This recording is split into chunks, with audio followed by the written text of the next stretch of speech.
Welcome to J&TRE Review Everything Live. Thanks for joining us Jake. here. And I'm Trev. You know, they know. They know. Well, they know. People might see this recording, they might not know which well, is which. As I've often remind myself, as Linkara, internet personality Linkara always says, every episode is somebody's first episode. So I want a do-over. I'm sorry. And you know what? I'm just such a special guy. I get one. I get a mully. That's a mulligan. We're going to do a mulligan on that one. Welcome to Jake and Trev Review Everything Live. I'm Jake. And I'm Trev. And you're joining us here. It's week 54. That's a year of Jake and Trev Review Everything Live. Well, it's more. That's two more than... Is it? Really? Is a week... Nobody else besides me has 2 secret weeks in the year.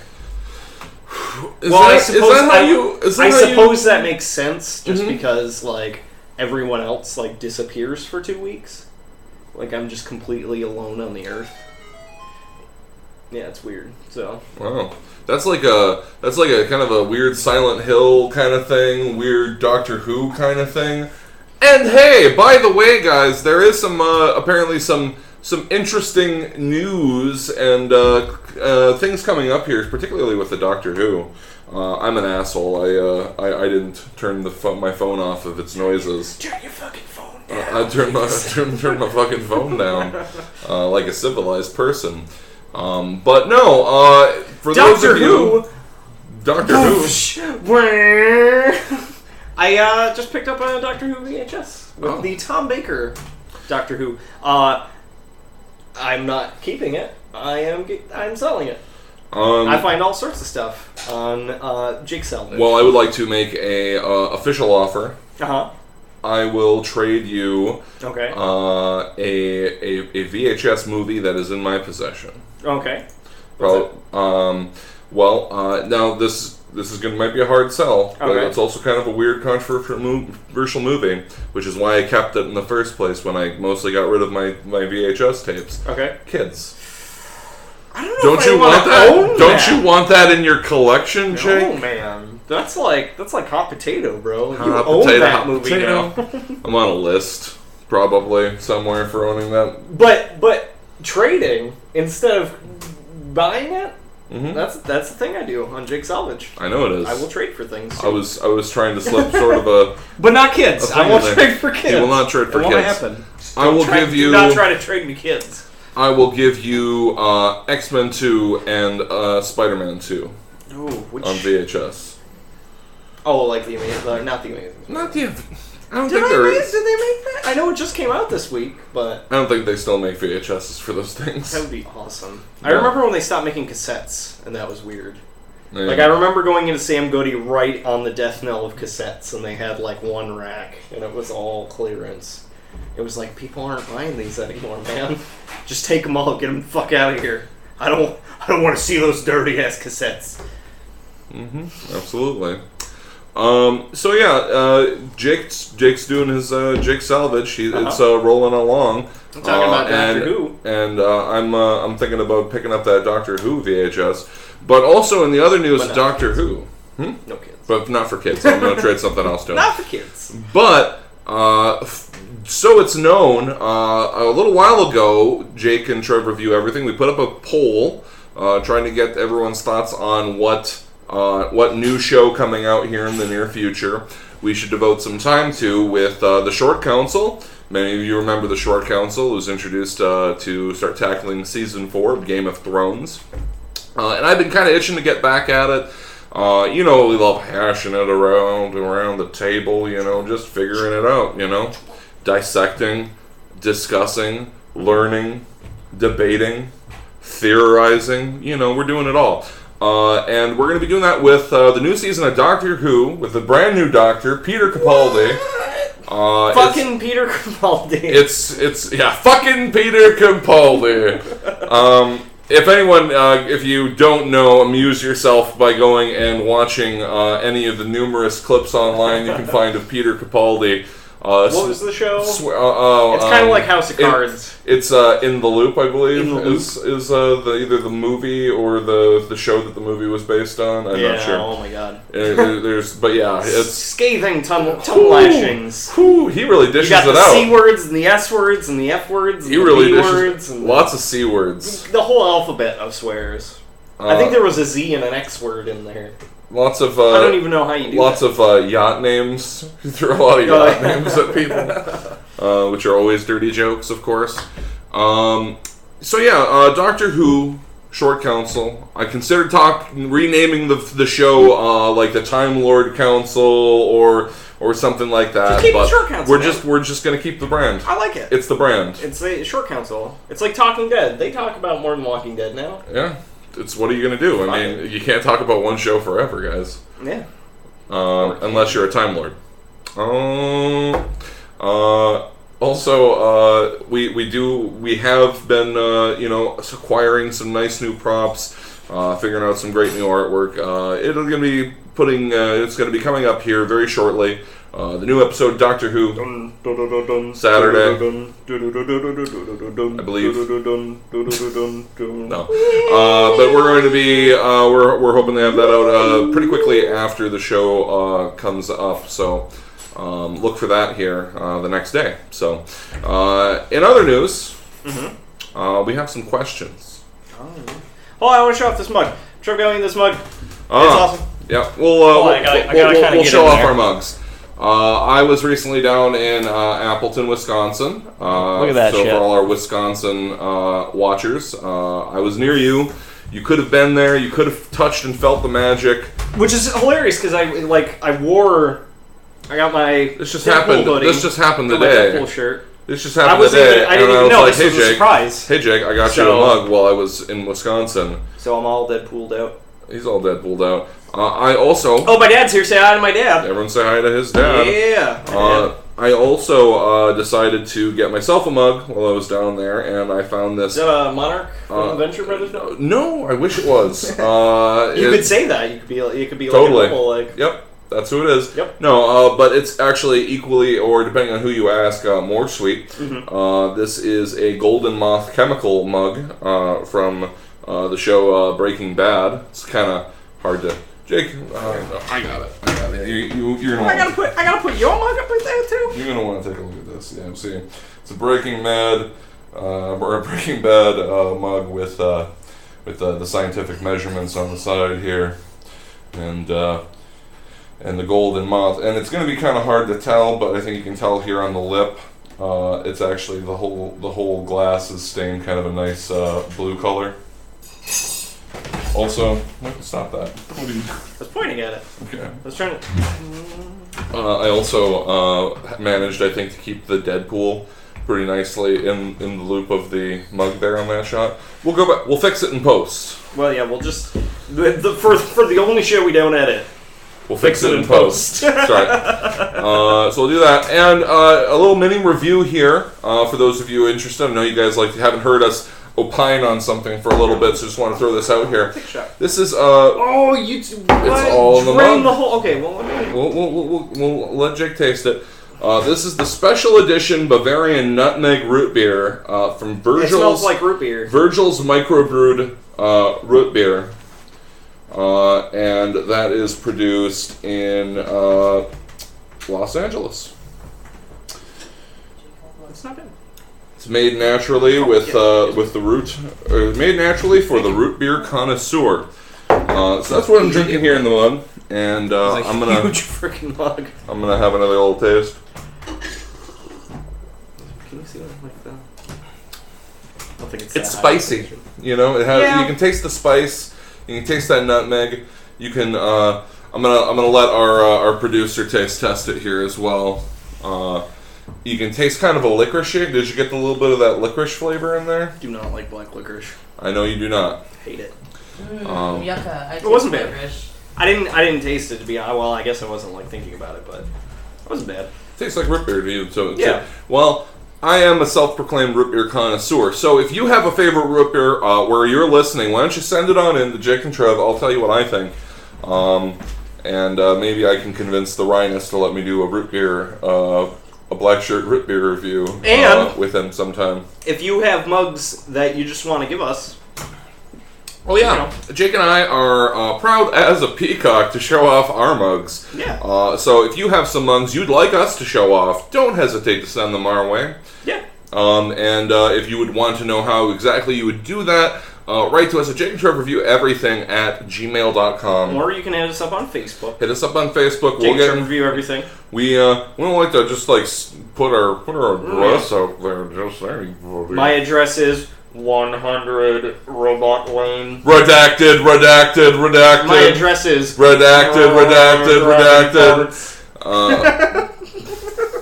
Is Dragon Farts a place? I don't think so. But yeah, There's a spider above the bed. Oh my goodness. Okay. I have to go and take care of this. It was a part of a marriage vow I made when I became a married man, ladies and gentlemen. Apparently, I have to go and handle this spider right now. So I'm putting Jake on the spot. Jake, you got to cover for me. You're right. You got to entertain these people. Buzz through this list. Let's see. Trevor's mom says, any new updates on new Flash Gordon movie? The last news we got was from about 3 months ago, which was actually 4 months. So about 3 months and a week. It looks like, yeah, they're making a Flash Gordon remake. I don't know why, just because John Carter Mars did so poorly. It's kind of in the same vein, I guess, but I don't know. Not really excited about it, because, they're going to make it all brown and blue and orange, so I don't know.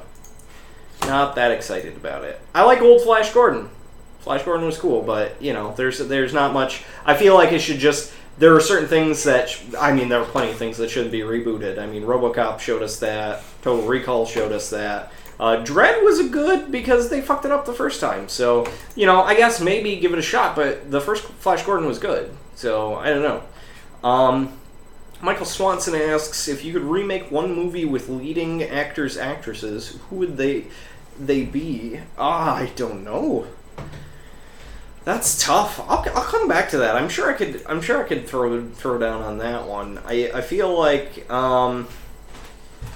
Silent Hill was one of those ones where I don't know. I don't know if that could have been saved really. Or like the Fog remake.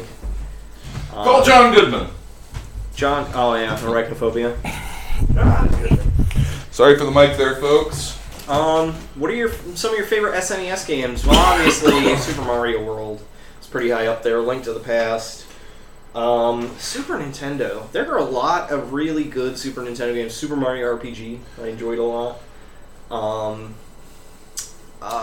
Yeah, Super Mario RPG is kind of like a lost favorite for me. I remember that had... It was, in some ways, it was my real... that and Chrono Trigger were my, introduction to Final Fantasy sort of, game mechanics, They had... What was weird... And chew on this for a second. Here's a little bit of Super Mario RPG trivia. There are some Power Rangers that you fight in the game. They're not called Power Rangers, but you get it. They're Power Rangers. Mm-hmm. I think that's as far as I got in the game the first time I played it. And think about this. Super Mario RPG was an RPG that was made in Japan. And they made a reference to an American TV show which repurposed footage from a Japanese TV show that had nothing to do with Power Rangers. Mm-hmm. Except for, the Zentai stuff. Right. Which, if you're not in the know, Zentai is basically, dudes in, body socks, they got the whole... That's what the Power Rangers had, Yeah. Zentai. I wouldn't have called it it's an actual, sock, but sure. It's an actual, genre show. But, so they made a reference to a Japanese game makes a reference to an American TV show that's repurposed from a Japanese show. Mm-hmm. Also, I want to call it out, while we're talking about Power Rangers, the original SNES version. Which one? Because there were a bunch. The first one. Was that... It wasn't the fighter. It was a side-scrolling beat-em-up. Right. Where you fought the putties and then, things. And things. And you cycle through your different Rangers, too, so you kind of had an opportunity to use them all.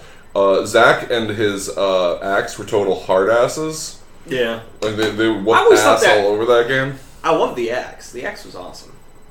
Mm-hmm. Let's see. My dad says, "Hey Jake, that mug should be bigger." This is huge. This is a regular coffee. Why would I forget what the fuck that's called? A coffee holder, a coffee mat. Are you like? Dude, I have brain. Do you have worms in your brain? Probably. Coaster. It's a coaster. Oh, okay. But yeah, it barely even fits on there. So.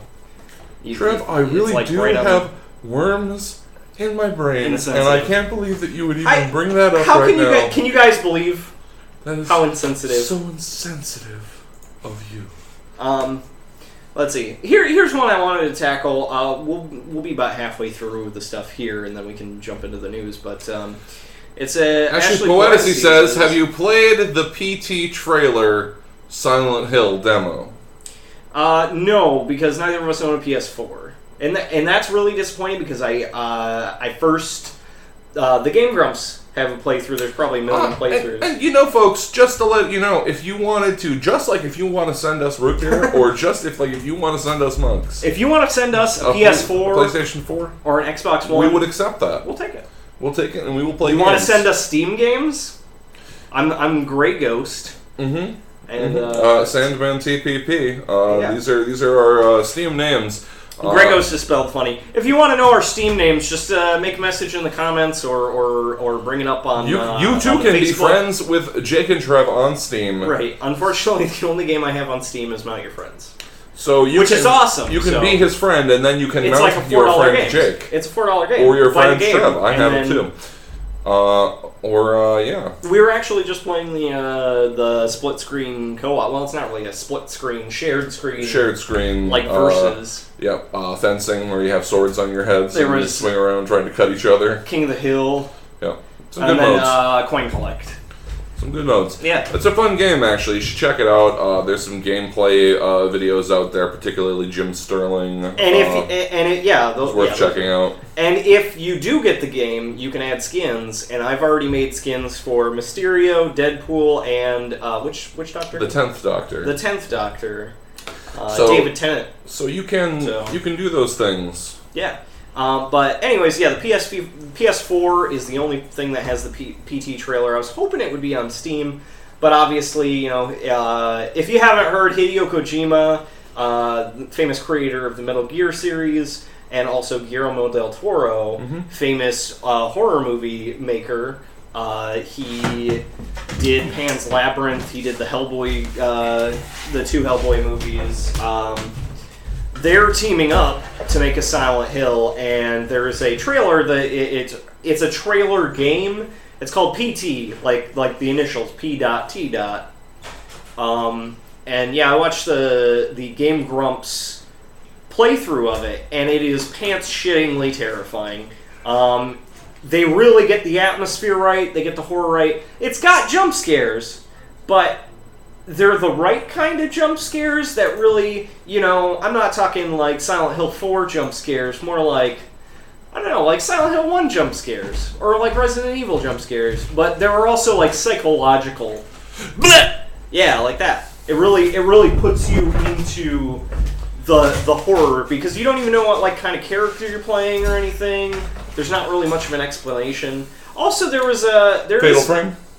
Yeah, Fatal Frame's terrifying. Oh god, yeah, no, I mean, it thrusts you into this kind of a weird situation, but there is a game, I think it's also for $5 on Steam. I love $5 Steam games. Again, the only game I have is a $5 game, so, But there is a game called Five Nights at Freddy's, and Jim Sterling did kind of like the demo version of it. It was on Steam Greenlight, and from what he said, it wasn't that great, and the gameplay looked a little frustrating, but I feel like, again, I mean, like, when in a Resident Evil review, we were talking about how, like, the controls kind of conveyed that sense of, like, oh shit, like, if you're facing a monster, you can't just, like, run backwards. Like, you have to turn around and run, which makes you more vulnerable, and in Five Nights at Freddy's, it is really creepy. You play midnight security at a place called Freddy's, which is kind of like Chuck E. Cheese's. Mm-hmm. And all the animatronic robots... Oh, no. Yeah, they all wander around at night. And they explain in the beginning of the game that if they see you, they think you're an animatronic, but that you don't have your helmet on. And part of the rules is that you're supposed to have your goofy animal character head on. So they try to force it onto you, except for it's got like gears and shit in there. Oh god! Just shears your face off, apparently. Oh my god! Yeah, so you're in this tiny little booth. You have limited energy. You have to basically watch to make sure they don't try to ambush you, and you have to survive for 5 nights. And from what I was watching with Jim's thing on Jim Sterling's thing on YouTube, it looked pretty fucking terrifying. Not as terrifying as PT, but sounds kind of terrifying. Yeah. But yeah, let me segue that into Tony Corrigan's thing. Jake and Trev, I don't claim to be some big tough guy or anything, but why don't scary movies scare me anymore? There's a big difference between being scared and startled. There's a lot of great action, dramas, comedies. Why are most scary movies lame? What do you think? Well, because I think what it has to do with is just ease of production. And, the thing is, the thing is that who are your top... who are your top demographics for horror movies? It's almost always kids, or not kids, but like teenagers, young adults. That's your top demo, right? Yeah, I suppose. Okay, but here's the thing: that's also the demo that's the most easily tricked with the simplest tricks. As you get older, you can start predicting these scary moments. You can kind of start salivating real hard there for some reason. It's the root beer. You were just scary movies. Scary movies. But no, it's just, as you gotten older, you were able to predict the scary action, and that's half of it. And then the other half is that since, preteens and, or young teens and young adults are, they're much easier to trick. Bees! Ah! See, sorry, there's bees. Bees? Bees? Oh my god. Bees. Jake's not on board. But anyway, yeah, no. So you're either easily tricked, and so Hollywood serves up cheap scares, or like you say, Tony Corrigan, startles. There's lots of startles to be had. I don't believe that. I believe that there are scary things. I believe that there's a number of factors that go into making something scary. I know plenty of people that are just generally scared of scary movies or scary things. Like in the Game of Grumps trailer for the playthrough of PT, Danny was just terrified the entire time. So there are certain people that are still afraid of that kind of stuff. Mm-hmm. I feel like you have to know how to tap into a bunch of people psychologically. So you have double duty, because most movies, if they're not immersive, at least they have, action and stuff. If you're I don't care what happens, and they blow up a couple helicopters, then sometimes that makes it okay, I guess. Mm-hmm. That's one of the main complaints about, Transformers. The visuals are really good, and I like the robot design and stuff, but they had no fucking story. But nobody cares, because it's an action movie, and they deliver on that. But with scares, you have to immerse people first. And you have to get into their headspace and be you are the one on screen, and you're involved. So if something terrible happens to these characters, the fear is oh shit, that terrible thing's happening to me, right. which makes video game horror video games, the horror genre. I think that's the best way to convey horror. Besides books, I think books have pretty scary too, because that's your imagination. Let's hold up. What are the most celebrated scary things that we've had come out in the last let's say just 5 years? Just 5 years. Well, all paranormal. Exactly, Paranormal Activity is your big thing. A lot of the things that used to be really scary, they're not really given that kind of attention to. They can pump out these fucking Paranormal Activities the first one per year. It had bad pacing. It's been a while since anybody had really tried found footage. Yeah. But like I said, I think it's irresistible. It's irresistible to the VHS was a really good one too. Oh yeah, I heard about that. I mean, but that was I like anthology horror movies. That's another thing. You can vignettes. Yeah, you can get people I used to love those old Creepshow. Creepshow, Twilight Zone the movie. Outer Limits, all those things, because they gave you just enough time, Mm-hmm. Because some of those scares you can't drag out for an hour and a half. That's really the truth of it is that you have to take advantage of your medium. You can't drag out scares that can't last, And some of the best scares are, a lot more subtle and will only last for a little while. Can I be honest about scary movies? Sure. One of the scariest movies that I saw in the last probably 10 years, and everyone's gonna laugh at me about this, The Happening. The Happening. Mm-hmm. It was really scary until I found out what it was actually responsible for. But that's what everybody says. But, to be honest, it got me through the whole movie. 1, I was watching it by myself. Okay. 2, in the dark. Like, in an empty Were there house. houseplants nearby? No, well, oh my god. See, exactly. It was the atmosphere. Like, the acting was terrible, but, You're gonna murder me while I'm sleeping! What? No! Marky Mark. No. Oh my god, best line delivery ever. Like, yeah, that must have been like Ed Wood's school of like, oh, we got it. One take. We're good. Let's move on. But watching it by myself, like, people, like, the scariest thing was that even though it was fucking plants, like, you can't escape it. It wasn't like zombies. With zombie movies, you get that, oh, I can run away from the zombies, I can kill zombies, I can get away in a helicopter, an armored van, or whatever, but, like, the idea that this shit is in the air, and that you just stop. You're like, oh, I breathed in the stuff that makes me kill myself, and then... Time to kill myself. Time to turn on this lawnmower and let it run me over. Like, that's... Like, people were just like, oh... Yeah. It was terrifying. I will agree that it was very scary, and sorry for spoiling The Happening if you haven't watched it yet. What's the twist? But at the end, they just stop. The plants... Mankind didn't... Like, the army didn't roll in and burn all the plants to the ground. I think the plants were like, that's enough people. Yeah, that's what I mean. The plants just decided to stop.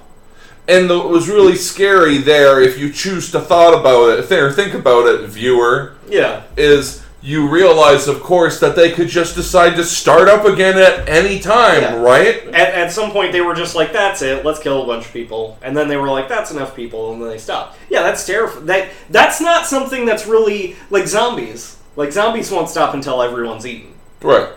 That's... I mean, 28 days later was like, oh, well, they're people still, so they're going to starve after a certain amount of time. But, like regular zombie movies, it's like, no, they'll be undead forever, and they will take over the whole world, and, that kind of shit. But, yeah, nobody's ever like, oh, the aliens came down and killed 2/3 of the population, and then left off into space. We're done. That's all we came here to do. Mm-hmm. So, yeah, that's an interesting thing. But... yeah, it's just, ugh. It really freaked me out, and it was just in that headspace, like, oh, you could be, like, forced to do this. Like, that's creepy. And it was in my head. It was in my headspace. It got me thinking, like, oh, I don't want that to happen to me. I think that's why a lot of the Saw movies were popular, too, because it was like, oh, these people have to basically mutilate themselves in some horrible fashion to stay alive, and it's like, it's kind of like the goriest version of Would You Rather? Mm-hmm. Except for the rather is die, and the other thing is, like, amputate a part of you willingly. And, when you're thinking about it... Stick your arm in this thing and you can't pull it out again. Yeah, it's, you're watching it and you're like, no, I don't want to do it. But it's not, it's kind of like body horror. Like, I think one of my favorite scary scenes from a movie was, or one of the ones that always stuck with me was from Poltergeist. Mm-hmm. When the one guy with the glasses is in the bathroom looking at himself and he starts peeling off his face. Mm. He's just like, ah! And then he looks back and he's fine. It's like, oh, yeah. Like, body horror will get you right in there. But, sometimes gore just looks stupid, though. Yeah. Like Paris Hilton in House of Wax. Mm-hmm. She just gets impaled. And it's like, it's not scary. Doesn't do it for me. Yeah. But this new Silent Hill reboot with... done by Hideo Kojima, right? Mm-hmm. And this thing here, it's like... and Guillermo del Toro. That's a huge... That is... Because Guillermo del Toro has been talking about doing a video game for a while. Look. It's fine. It's probably going to be really good. Okay. But I'm really concerned because I've also heard that this thing that they're showing off or whatever is the trailer / game that's a game that is a trailer for the actual game that'll come out at a later time. Is that correct? Yeah. Okay. Well, yeah, that's the second time he's done this year. Right. He did that with the Metal Gear game, where it's like, here's a game, I don't think but it's not for PT. But it's not. Well, that's a good step because if people have to pay for this, I agree. Okay, but my point is that it sets a dangerous precedent. Tell them about the Metal Gear. Okay, so not everybody knows about it. Metal Gear 5. The Phantom Pain. The Phantom Pain was released earlier this year, and a lot of people were really excited. It was the first, apparently main installment of the new, Metal Gear thing. It's new Metal Gear. New Metal Gear. It says right there, Metal Gear 5. Phantom Pain. That's fine. Well, it doesn't say Phantom Pain. I think it's or does it? I don't remember. Anyway, but it does definitely say Metal Gear 5 on the cover, and apparently it's 2 hours long, and then it's watch for the real Metal Gear 5 coming later this year or next year, and it's $40, and it's like. It's fuck you! I'm not paying $40 for a demo. Just give me the fucking game, or don't. It should come with a voucher. It should come with a voucher that's you can buy the real game when it comes out, for $20. Since you've already paid $40 or whatever. Here's a download code, so when the game comes out, you can download it onto your system, onto your PS4. Right. Why would you release a pre-game game that costs almost as much as the full game? Yeah, that's bilking to its maximum. And the thing is I like Hideo Kojima. I mostly trust Hideo Kojima, and I don't really think of him as the worst sort of bilkers in the industry. Yeah.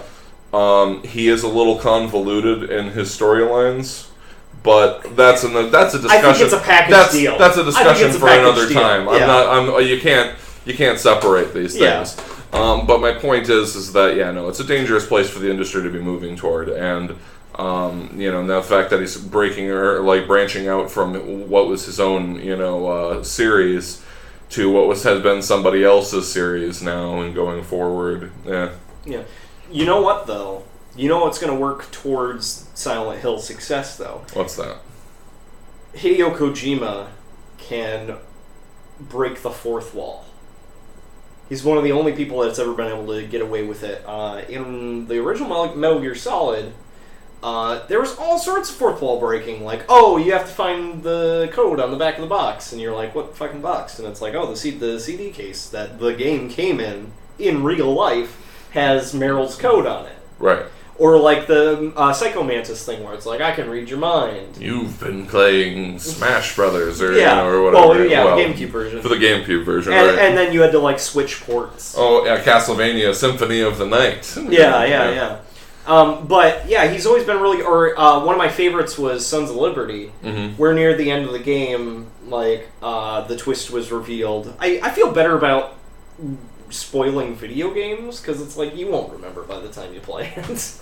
You watch a movie, it's I remember that, but halfway through the game you find out your main contact is actually made up, and then he starts doing weird shit, he's referencing old SNES games that are screenshots of old 32-bit games, and just I think he starts reading recipes and stuff. It's a computer, so he's glitching out and he's just doing whatever, and at some point they actually show you the game over screen, but it has different text and you're still playing, and it's actually from the Game Grumps playthrough of PT that I saw, he pulled a few moves like that as well, and it was scary.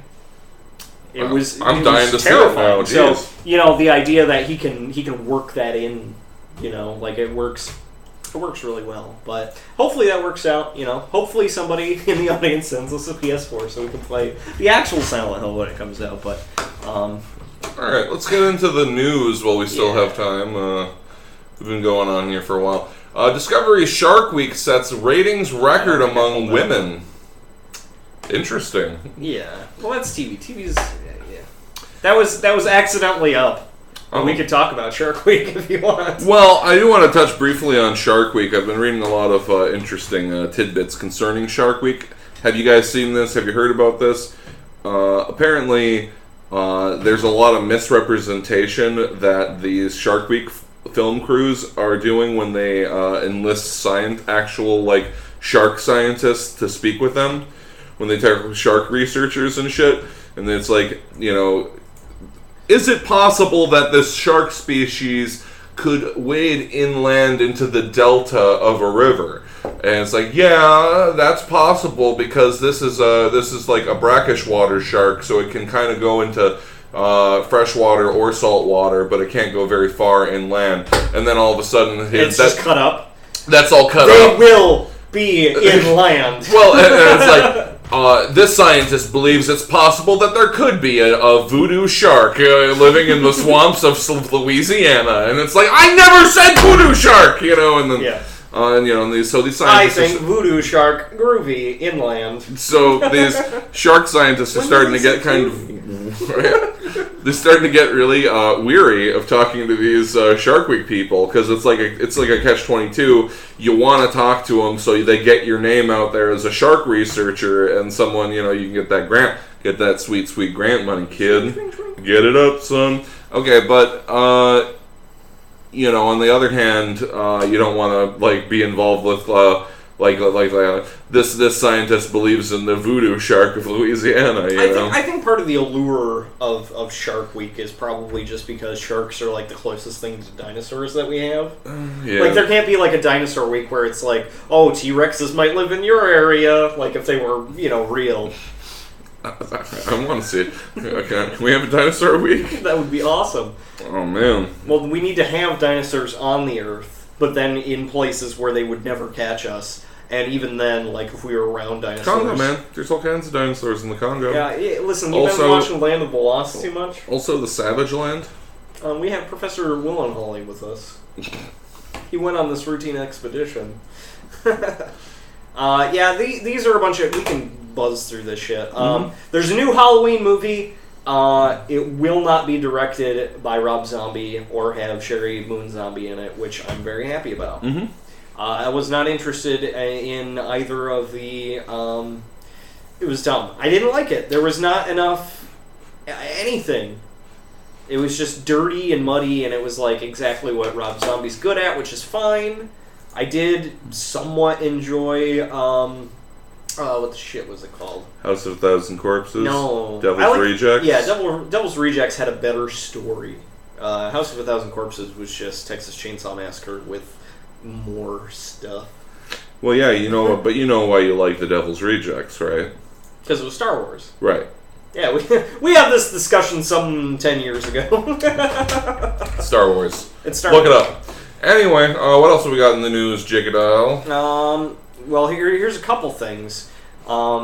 There is a new movie coming out. It's called Rock the Casbah with Bill Murray. Did we watch this trailer on the live show last time? No, you're thinking of St. Vincent. Oh, yeah. So this is a new one. Apparently, and from the description, it sounds a lot like Lost in Translation. But he's basically a washed-up promoter who his only meal ticket, and he go to USO show. But he loses his passport, and he's basically, not able to leave the Middle East. But then he finds somebody that's, really good at music in the Middle East, and then tries to get them on, the Middle East version of American Idol. Mm. So, yeah, Rock the Casbah. Interesting. It seems pretty cool. But, Toronto Film Festival has declared Bill Murray Day. Oh, wow. Yeah, it's going to be September 4th. The film festival is going to be screening Stripes, Groundhog Day, and Ghostbusters prior to the world premiere of the movie we're talking about, St. Vincent, which is awesome. So keep that on your calendar. April. September 4th, everyone. September 4th is Bill Murray Day. And if you celebrate it and you tell people that September 4th is Bill Murray Day, no one will believe you. No one will believe you. Hey, Jake, you know what April 4th is, don't you? What's that? I don't know. Why don't you go down to the bottom of my thing and check the calendar? See if you can check with your little peepers what they. Oh, do I really have to? It's gonna take forever. Wait. Wait, you went way too far, dude. Like, next month is September. Yeah, you said April 4th. Did I just say April again? You did. Yeah, can anybody verify that? I did. I probably did. Say say April 4th. I meant to say September. September 4th. September 4th is a Thursday. Well, we can promote Bill Murray Day once again. Yeah, we can do it on April the 3rd and remind everyone to celebrate Bill Murray Day on us. I did it again! What is going on with me on April the 4th? That's going to be J&TRE Review Everything's official Bill Murray Day. 4-4. 4-4. 4-4-15. Let's see.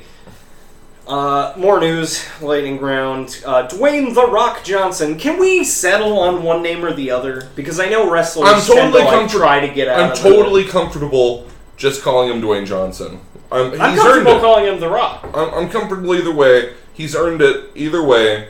Just pick one and stay with it. If you're a reporter, just be like Dwayne Johnson, or just be like The Rock. It's the same reason. It's the same reason that nobody calls Deathstroke the Terminator anymore. It's too many syllables. It just gets cumbersome, and Deadpool, the Merc with the Mouth.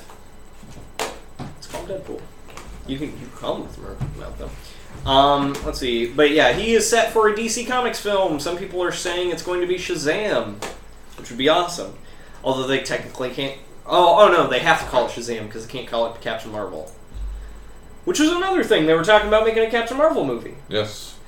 Dwayne "The Rock" Johnson says he will play a role in an upcoming DC Comics movie adaptation, but is yet to decide which... This is from the Associated Press. Associated Press said on which superhero Shazam... between Shazam and Black Adam is apparently... He has to decide who he's going to play. Which is kind of weird that they're like, here, you can play either one of these. It's totally interchangeable. I don't think he's got the toughness for Black Adam. I don't think he's got it. Like, Black Adam... Okay. The Rock... I actually don't see him as either. I see him as, like, Cyborg.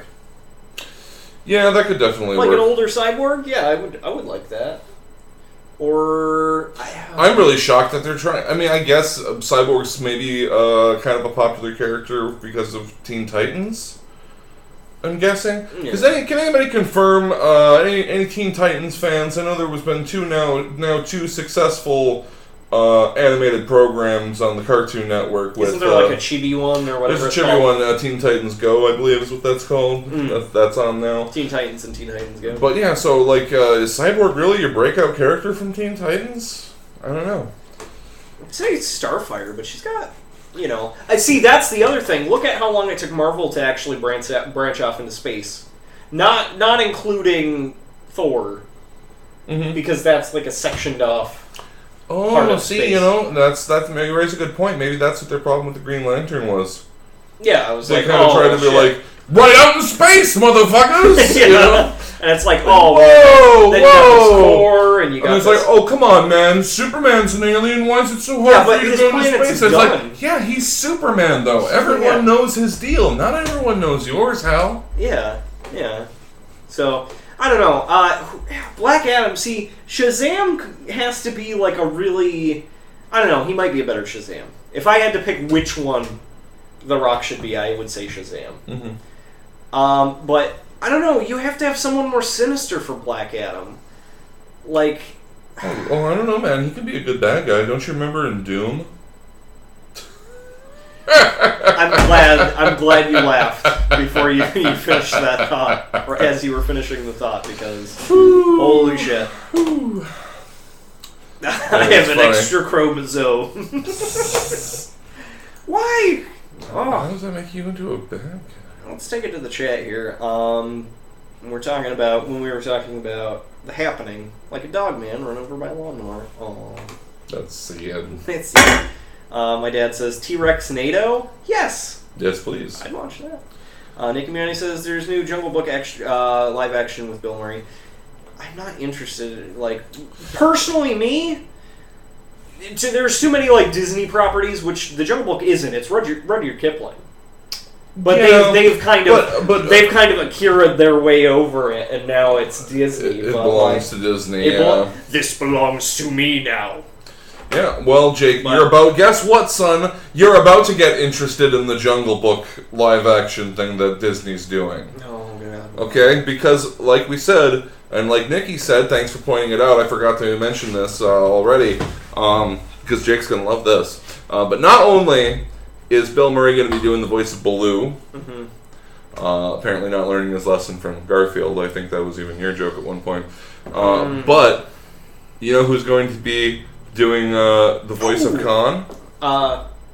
Ironically, for the second time in a few years.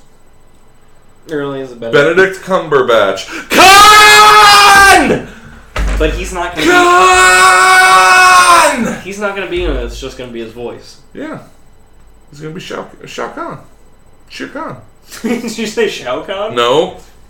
See, that would be funny. If he was Khan in Jungle Book, victory. And then they made a Mortal Kombat movie, and he was also Shao Kahn. I wish he was Shao Kahn. Shere Khan. That's triple Khan. Wow, he could be all of the Khans. He could be all of the Khans. Then I'd be interested. No, then he could do the Conqueror, like John the Conqueror. No. I was gonna say John Wayne, like the Conqueror. He played Genghis Khan. Dude, stay away from that property. Yeah, no shit, right? If you know anything about Hollywood curses, do not ever make a Genghis Khan movie. Nope. Okay. Nope.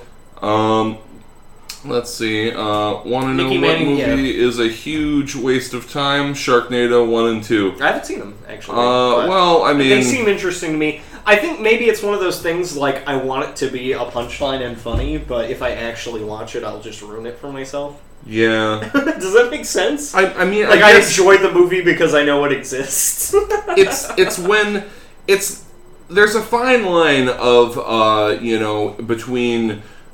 Well, it's really easy to go too far when you are self-aware of how ridiculous your premise is as a movie. Yeah. Okay? It's kind of like Snakes on a Plane. Like the trailer seemed to be fully aware of how ridiculous the whole premise was, and then it seemed like it was on board. So then everyone got on board, but then it turned out actually when you got in there that it was too self-aware. And it just got kind of ridiculous, and a lot of people I talked to that were very excited about, Snakes on a Plane. They were not nearly as excited after they had actually seen the movie, and I feel like that's the same thing you get with Sharknado. It's like, hey, it's a tornado made of sharks, and it's like, that's a pretty funny movie concept. Asylum has. But then the whole movie, it's like made of sharks. Made of sharks. No, well, that's Asylum. It's Asylum, right? Yeah, that's what they've been doing because they originally they were like, oh, Transformers is coming out. We'll make Transmorphers. Oh, this movie's what was it? Pacific Rim is coming out. Let's make do Atlantic Rim, even though that doesn't make sense. And they just kept doing that. And then people were like, oh, this is hilarious because they're so bad. And it's like, hilarious because it's bad. Is that why people are watching it? Let's purposefully try to make it hilarious because it's bad. And then you get the Snakes on a Plane syndrome where you're like, and then the snake eats its tail. Yeah, or both. It's like I was saying. It's Midgard, Jormungand.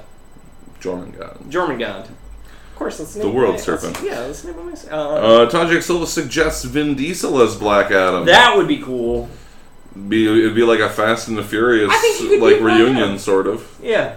He could be Black Adam, sure. He can be that fucking, kind of murky, tough guy fucking business. Although Dwayne "The Rock" Johnson does have some experience playing, Egyptian magic characters. Who's the Scorpion King? Yeah, well, in face only. In poorly CGI rendered. Oh, well, no, he had his own movie. Which did not tie at all into the Mummy. Not really at all, no. Yeah, that was awful. Nicky Manny said Paul Rudd is sent to play Ant-Man. Yeah, he is. Edgar Wright, however, was slated to direct, and he backed out. Which is a real shame. That's going to be an ongoing discussion, because they're talking about... another piece of news was that they were talking about making Black Panther and, obviously, Captain Marvel, like we said, for the Marvel movies. Mm-hmm. But they're heaping too much onto their plate. Mm-hmm. Too much. They're losing their good directors. You got to build it slow. That. You can't just like jump ahead it's to where coming Marvel to a head. is. It's coming to a head. Believe me, in the next 2 years or so, people are going to get burned out on Marvel movies, and then in turn, they're going to get burned out on DC movies, and DC is going to be like, oh. Well, yeah, we're about to see the dawning of a new age, though, Jake. Mm-hmm. Because the age of Ultron. Well, that too. I thought you were going to segue with that. No, I wasn't going to segue with that. That's terrible. I'm sorry that's what you think of me. But no. Now strap in and get ready for Age of Ultron. Avengers 2. No, Tin fans. No, here's the thing. We know that Justice League is secretly the back door to getting the Justice League on screen as quickly as possible. Batman vs Superman. Yeah, the Batman. Like versus we won't Superman. call it Justice League. It'll just be Batman I'm sorry. Did Superman. I call it Justice League when I was discussing it just a second ago? Because it's Justice League. I wonder how that happened. Yeah, okay. But no. So Batman vs Superman is the back door to the Justice League. However, it is also another thing that we haven't seen yet as far as these superhero movies go. It's these two characters in the movie together, specifically. We haven't seen Captain America and Iron Man in this movie, or Captain America and Thor fight this thing. You haven't even seen Hulk, and you haven't seen any of these things.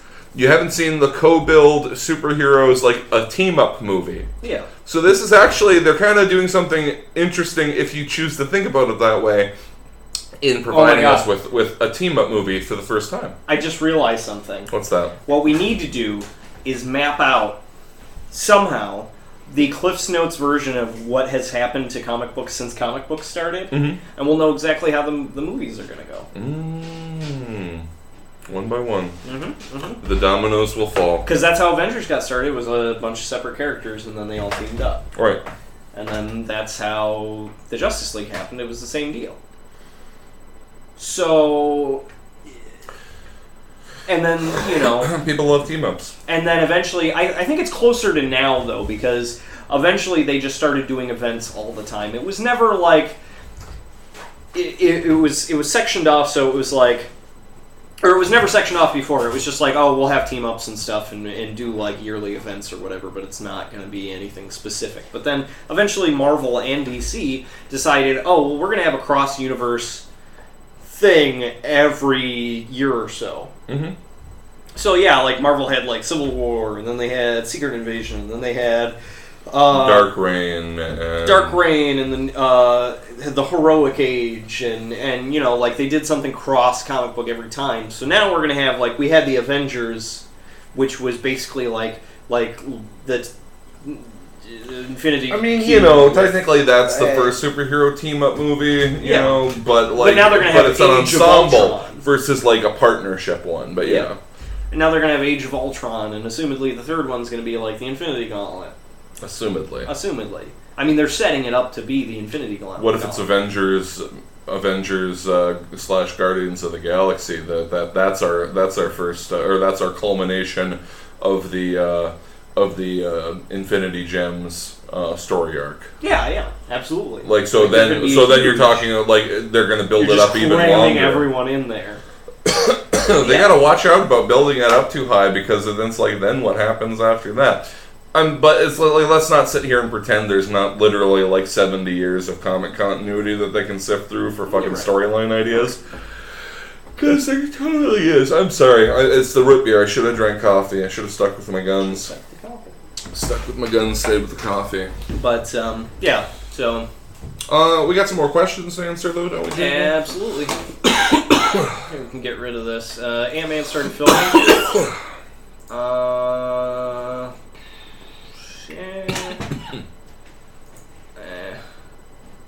There's going to be a Texas Chainsaw Massacre prequel. Oh, this is an interesting thing. The Simpsons is running a 12-day... FX is running a 12-day run of The Simpsons. Every episode of The Simpsons. Over 12 days. From start to finish. And that's interesting to me. If I had 12 days to burn... I mean, you couldn't physically watch every episode, but it's still it would still be interesting. And no reruns. Maybe you can hopper it. So, I'd like to get more into this. Dish Network, send your money to Jake and Trev, care of redacted. Care of. We want your money. We'll show your products on our thing so bad. Speaking of shilling, I didn't really get to read this article. This is homework for you guys. We don't have a lot of time left on the recorded portion, but look it up. The NFL sought potential payment from Super Bowl halftime show musicians. They're looking for that dollar from the people who are performing the halftime show. Well, I mean... Do some research on that. Find out. I don't know if they followed up on that, but... I mean, the National Football League has fallen on some pretty hard times recently. I mean, they're definitely not flush with cash. They're definitely, in a real dip here. And I mean, these. I'm sorry, I can't even finish that with any credibility. But seriously, folks, what is up with that? So if you want to be on the Jake and Trev halftime show, just why don't you throw some ducats in the old hat here, and we'll talk turkey. All right, let's see. Let's round off the rest of the episode. Ashley Poeticy has 3 questions. We'll start with the first one. What was your favorite board game when you were little, Trev? Oh, my favorite board game when I was little. Well, I'd probably say Monopoly, largely because it was a treat. It was sort of a rare treat. But then I'm also gonna have to say Risk because it was always kind of a big production. I remember, and this is when I was in my teen years still, though, of course. So I don't know if that's exactly what you mean by little, but when I was little, Monopoly, in my teen years, Risk, I always remember it was a big production because we knew we were going to be playing for a while. Well, that's what was interesting is that we were prescient enough about it that we knew that we'd going to be playing this for hours and hours. Like, this is the rest of your night. Yeah. I can see that. Calling mom and dad at fucking 10 to midnight. It was like, well, we're just playing Risk over here. We're still playing Risk. We really got somebody on the run here. I'm defending South America. There's only 2 points that people can get to me from here, so I think I'm pretty safe. What about you, Jake? I don't know. That's a tough one. I used to have Monopoly Junior. Monopoly Junior. I like playing that one a lot. I like that game. I don't know, there was another game, I think it was called, Pipe Dreams or something similar. It was a card game where you had, pipes, and you had to, run your pipes. You had to lay the cards out and make pipe works. Oh. But I've never heard of that. I liked I think it was just called Pipes. I don't know. It was kind of like Pipe Dream, like the video game where you lay out the pipes, but it wasn't, timed or anything. You just did it versus other people. Trying to think, I feel like there was another board game, but I can't remember it. But yeah, And I also obviously played Monopoly. I was never a huge fan of Monopoly. Battleship. Mm-hmm. Mm-hmm. Let's see, what else? Next cue. If you had to create Awesome Mix Volume 3, Guardians of the Galaxy, 5 songs will be on your mixtape. Gosh. I really want to know what was on mixtape volume 2 before I answer that question. Spoilers. Yeah. It was for recent, and it's still on the figure. Mix volume 3, it would have to be. Here, let's make one together. Shit. I would like to include Angry Eyes by Loggins and Messina. Oh, we're just throwing any song in. I was thinking it would be era appropriate. It is. It would be era appropriate. Oh, is it? Yeah. Are you sure? Sure that was from the 80s? Angry Eyes? Yeah, dude. It's that 70s 70s you see, it's jazz is that from thing. 80s? Oh, it's from 70s. It's that 70s jazz thing. So it was at least out until I'm gonna fuck you. I'm gonna find out now exactly when this thing happened. Why, Jake? What's your great song for the mixtape? I don't know. I'd have to say he doesn't know. Goonies Are Good Enough. Really? Yeah. Good enough for you is because Guardians of the Galaxy was just Space Goonies. What? Yeah. No. Yeah. Mm-mm. Uh-huh. No. I will not accept this. The Goonies had to save their city or their town, The Guardians of the Galaxy had to save a planet. Okay, we're going to be that loose about it? They were a ragtag team. One of them made gadgets. One of them was huge. Wow. Both movies had Josh Brolin in them. Well, and remember, Jake... It's like the Lincoln Kennedy Lincoln thing. It doesn't have to be an 80s song. Yeah, well, I know. It can be earlier than that. But no, I would go with Goonies Are Good Enough. Okay, Angry Eyes by Loggins and Messina was published in 1972. Fully. It's too early. What? It's too early. It was songs that his mom liked. It was songs his mom liked. Chopsticks. How about that? Dun, dun, dun, dun, dun, How about two rocks beaten together? So apparently no songs are good enough, unlike the Goonies, who apparently are. They are good enough. They're good enough for you. They're good enough for me. They're good enough. So that's you get. You get two songs. You get Angry Eyes and... Ooh, there's some good ones. My dad said Black Betty by Ram Jam. Ram Jam? Really? Yeah. We're going to put Ram Tusk, Jam on this? Fleetwood Mac, also a good song. Tusk by Fleetwood Mac? No. Bwah, disqualified. We're doing a timeout. Flag on the play! Flag on the play. Why is Tusk flagged? That's like... That song sucks. We do what? Yeah. I'm gonna say it. No. So, what's on your awesome mixtape volume 3? I'm gonna put Tusk on there. Let us know I'm just gonna... on the Chick and Trev plate. Give us your list. Give us your suggestions. Yeah. Head over to Facebook. If you're on the tweets, head over to Twitter. It's J&TRE. That's what we are on Twitter. You can email us at Gmail. Jake and Trev review everything at gmail.com. That's correct. And we're almost out of time. Do we have any questions left, Jaco, before we end the broadcast? I do. We don't want to leave anybody out in the dark. Let's see. Ashley Poetessy says, "What's your favorite character from Guardians of the Galaxy?" Mine is Peter Quill. Mine is Rocket Raccoon. I like the implied angst. I like the unique situation that could have only possibly happened specifically to him. Yeah. It's a very unique character. And then last question, Tony Corrigan says, "Why doesn't Sam Beckett return home?" Because he's got to fix everything before he does. Because there are always people who have had things that went wrong, and that he'll always have to put them right. He's now a fundamental force of the universe. You pissed my dad off, by the way. Righting wrongs at the speed of time. Okay. Well, now that Trevor has pissed my dad off. Let's get out of here. Let's get out of here. All right. Well, for Jake and Trevor Review Everything, I'm Jake. I'm Trev. And my dad's going to lay into Trev later, but... All right. Thanks for watching. All right. Bye, guys.